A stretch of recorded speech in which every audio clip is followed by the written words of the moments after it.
Hey guys, happy Memorial Day weekend. And of course, I'm a little late, but I'm here. Okay, so I made Memorial Day themed ring cake pops using Kawaii Treats and Eats yellow mix.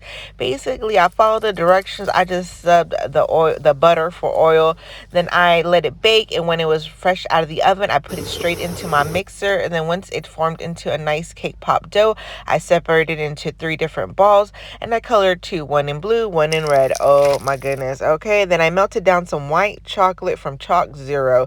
Used this new cake pop mold that I found at Target. When I saw this mold, I ran straight to Target. Well, no, not actually, I didn't. Okay, I went online, ordered it, and then I went to pick it up when it was ready. And let me tell you, this is the cutest mold ever, and it comes already with the ring pops. So once I added 2 layers of this milk chocolate, white chocolate into the little molds, I let it sit in the freezer, and then I basically marbled my 3 different cake pops doughs into the little cake pop rings. Make sure you only fill the center, because I did have a little issues where I overfilled with cake. Once it was all nicely filled, I added some more white chocolate, and also here, do not add too much. You just want it in the first little layer. I went a little gangster, and I had to pay for it. I had to kind of clean it up after they were completely set, but they still were so darn cute.